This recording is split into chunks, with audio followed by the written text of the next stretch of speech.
Kehidupan adalah misteri bagi manusia. Sesuatu yang akan terjadi menjadi sebuah rahasia. Namun yang pasti, buatlah itu menjadi spesial agar hidupmu tidak sia-sia. Saya Bertrand Gerardo Rumono, Nirin 10 2019 6884 dari Fakultas Ilmu Keguruan dan Pendidikan Agama Kristen, jurusan Pendidikan Agama Kristen IAKN Toraja dalam tugas Psikologi Perkembangan Masa Lanjut Usia.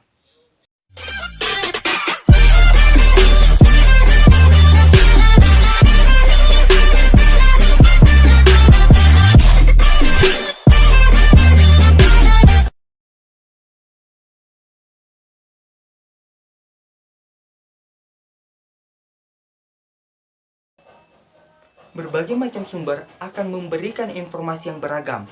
Namun yang jelasnya, psikologi perkembangan usia lanjut akan berlaku hingga akhir hayat. Menurut buku Psikologi Perkembangan karangan Elizabeth B. Harlock dalam edisi kelima mengatakan bahwa usia 60 merupakan pemisah antara umur madya dan lanjut usia. Ciri-ciri usia lanjut. Yang pertama, periode kemunduran. Dalam masa usia lanjut, terdapat dua bentuk kemunduran. Yang pertama, fisik. Yang menyebabkan kemunduran fisik ini adalah perubahan pada sel-sel tubuh dalam masa tua. Selain karena fisik, kemunduran akibat psikologi juga terjadi. Sikap atau rasa tidak senang terhadap diri sendiri, orang lain, pekerjaan, dan kehidupan umumnya yang dapat menuju keadaan kurang baik, karena itu terjadi pada perubahan lapisan otak. Ciri yang kedua, yaitu perubahan pada efek manusia. Dalam usia lanjut, orang yang menjadi tua memiliki perbedaan satu sama lain, karena dipengaruhi oleh sifat bawaan yang berbeda pula, baik dari ekonomi, latar belakang pendidikan, pola hidup, dan lain sebagainya. Perbedaan ini akan menimbulkan reaksi yang berbeda pula terhadap perubahan yang dialaminya, meskipun dalam situasi yang sama, yakni menjadi tua. Ciri yang ketiga, yaitu memiliki kriteria yang berbeda-beda.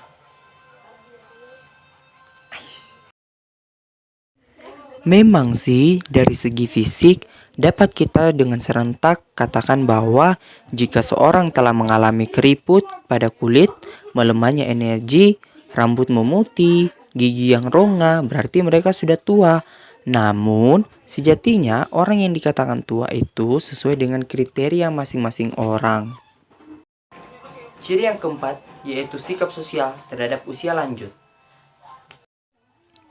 Nah, ini nih teman-teman, sikap sosial sangat mempengaruhi perkembangan psikologi orang usia lanjut dalam proses penyesuaiannya di masa tua. Kerap kali, sikap sosial yang diberikan kepada orang usia lanjut adalah sikap yang kurang menyenangkan, rasa tidak menghargai orang usia lanjut, dan memperlakukan mereka dengan kasar. Menjadi realita juga dalam keseharian bahwa ada segelintir orang yang menyiksa orang tua yang berusia lanjut, bahkan membuang mereka dan menelantarkan mereka di pinggir jalan dengan alasan tak mampu mengurusnya. Perlakuan seperti itu akan menimbulkan rasa sedih bagi orang usia lanjut. Ini realita ya. Demikian juga sebaliknya, perilaku yang baik, menghargai orang yang berusia lanjut, sopan serta menciptakan suasana yang nyaman dan bahagia akan menimbulkan rasa senang pada orang usia lanjut dan memiliki semangat dalam menjalani masa tuanya. Ciri usia lanjut yang kelima, yaitu usia lanjut membutuhkan peran. Sama dengan masa dewasa lainnya ya teman-teman, masa dewasa akhir harus belajar memainkan peran baru dalam dirinya. Bagaimana dia memposisikan dirinya bahwa dia sudah memasuki tahap akhir perkembangan ini. Orang yang memiliki usia lanjut diharapkan mengurangi aktivitasnya dalam urusan sosial kemasyarakatan. Ciri usia lanjut yang keenam, yaitu memiliki impian untuk menjadi muda lagi. Hahaha, lucu nggak? Lucu lah, masa enggak? Secara fisik, orang yang telah tua tidak dapat dibohongi lagi. Keriput di kulit, gigi ronga, rambut putih, badan membungkuk, dan menurunnya stamina menjadi pertanda dia sudah tua. Namun, tak jarang ada orang tua yang melakukan berbagai perawatan agar tetap kelihatan muda nih guys. Berfashion layaknya anak muda. Aduh, gaya lu kek. Ini adalah konsep diri yang didasari oleh rasa ingin kembali menjadi muda guys. Beberapa tipe yang disematkan oleh orang usia lanjut. Yang pertama, orang usia lanjut kerap kali dianggap tidak menyenangkan, membosankan, bahkan menyusahkan orang-orang yang lebih muda. Terus, orang usia lanjut itu memiliki selera humor yang berbeda dengan orang yang lebih muda, sehingga seringkali selera humor itu tidak dimengerti oleh orang yang lebih muda. Dan tipe yang terakhir, yaitu orang usia lanjut memiliki kekuatan fisik dan mental yang sudah menurun. Dalam memasuki usia lanjut, ada beberapa perubahan-perubahan yang terjadi. Yang pertama, perubahan pada penampilan. Akan ada perubahan yang terjadi dari segi penampilan pada manusia ketika menginjak usia lanjut. Seorang nenek yang tidak terima dengan perubahan ini akan merias mukanya dengan berbagai alat rias demi menutupi kerutan di wajahnya. Selanjutnya, ada perubahan bagian dalam tubuh dan perubahan pada fungsi fisiologis. Berikutnya, perubahan yang terjadi adalah perubahan panca indera.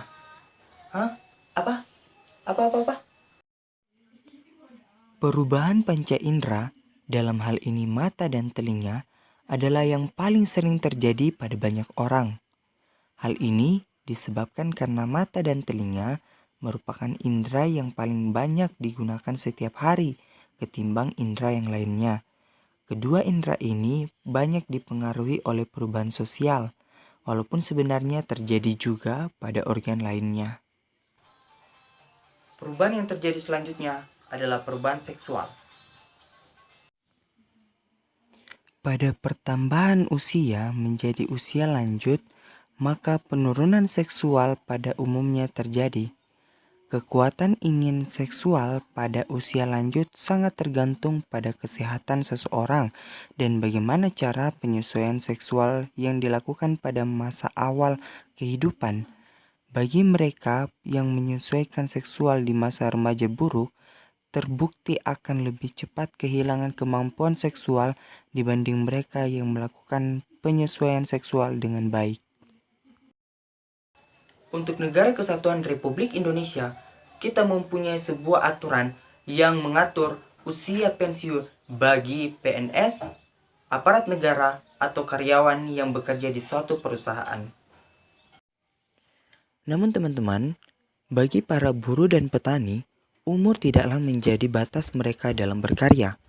Kebanyakan dari mereka akan berhenti bekerja bila kekuatan fisik mereka telah memaksa mereka untuk berhenti. Mungkin masa seperti ini dapat kita kategorikan sebagai masa pensiun bagi para buruh dan petani. Ada banyak penyesuaian-penyesuaian yang harus dilakukan oleh orang berusia lanjut. Yang pertama, hubungan yang harmonis dalam rumah tangga. Yang kedua, rasa tidak berselera lagi dalam melakukan hubungan seksual. Yang ketiga, ketergantungan daripada anak kepada orang tua yang sudah berusia lanjut. Orang usia lanjut juga harus menyesuaikan dirinya terhadap kehilangan pasangan hidup. Seorang wanita harus siap untuk menjanda, seorang pria harus siap untuk menduda. Penyesuaian terhadap kematian atau perceraian dari pasangan memang sulit dilakukan oleh orang-orang yang sudah berusia lanjut. Namun, hal ini harus siap untuk dilakukan bagi orang-orang usia lanjut. Demikianlah pemaparan materi dari saya. Biarlah kita dapat menjaga, merawat, dan menyayangi orang-orang yang berusia lanjut. Karena jika kelak kita berumur panjang, kita akan memasuki fase yang sama seperti mereka. Tuhan Yesus memberkati.